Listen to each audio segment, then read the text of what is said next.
There's an important conversation underway at Bowdoin College, a conversation about sustainability, responsibility, and what a liberal arts college can do to make a difference. For some, the topic is familiar.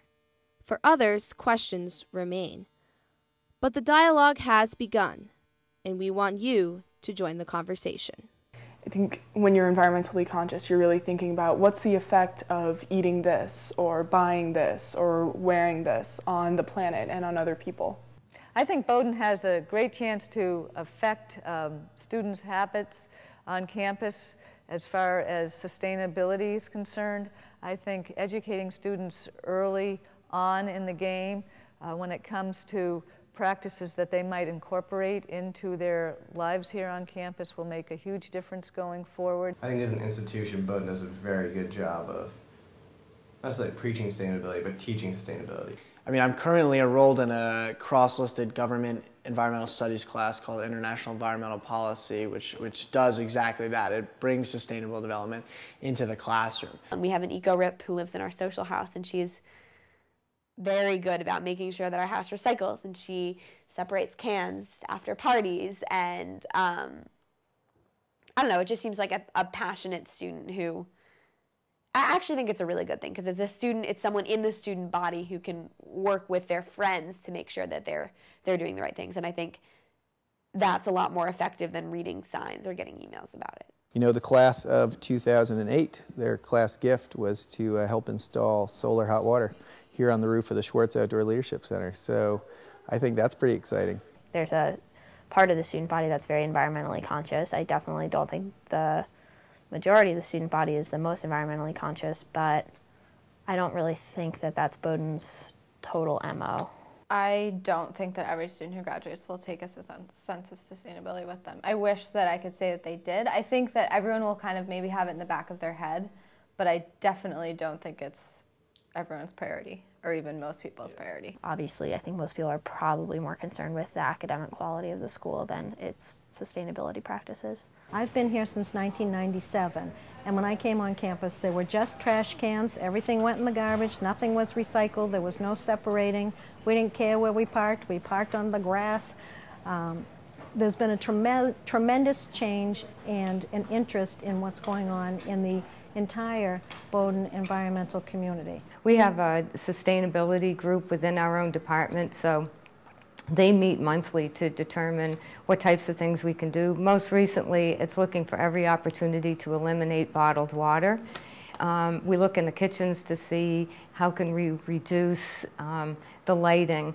How can we reduce energy by turning off equipment sooner, or when we're replacing equipment to look for Energy Star. So what I've taken from my Bowdoin experience to be green and more sustainable came out of when I studied abroad. In the fall of 2004, I went to Madurai in South India, and what it did is really highlighted what the level of living like an American does, as it's showing up in third world countries, and consumerism is happening more and more. When we go to the grocery store here, we don't think twice about using plastic bags, and that everything's packaged in styrofoam and plastic wrap and everything, because we throw it away and it disappears and it's invisible. Once your trash goes away, it's not on the sidewalk or on the quad. And when I was in Madurai, it's a beautiful, lively city, but your trash goes 12 feet out your front door and sits on the side of the road where like cows are walking through it all the time. A really big difference between here and where I grew up is the Netherlands is a third the size of Maine, but it has 16 times the population. So everyone is really close together. We don't have any woods, we don't have any forests, really. The only trees you have are in lines that they've planted. And in America, and especially in Maine, everything just looks so big, and it's not as imminent, the realization that this is such a small world. The first component I think that we need to focus on is our responsibility to educate our entire community, whether that's our students, our faculty, our staff, our community members, our alumni, on the importance of our environment here in Maine, nationally and internationally. And the educational component to what we do is vital. When the environmental world has been complicated by an argument over facts, an argument over what kind of technology will work. It's a complex subject, and educating our community to be able to understand those issues in a way that's both fact-based and substantive, I think, is vitally important and is primarily what our role is. As far as promoting sustainability on campus, I think interdisciplinary programs are very important. I think when we can cross environmental studies course with an economics course and maybe even a history course or a government course, it's going to be more meaningful to our students, and they will really understand how environmentally sound practices can improve not only this campus, but the world in which they live. Secondarily, I think our role is the same as we all have individually. Individually, we have a responsibility, I think, to respect our environment.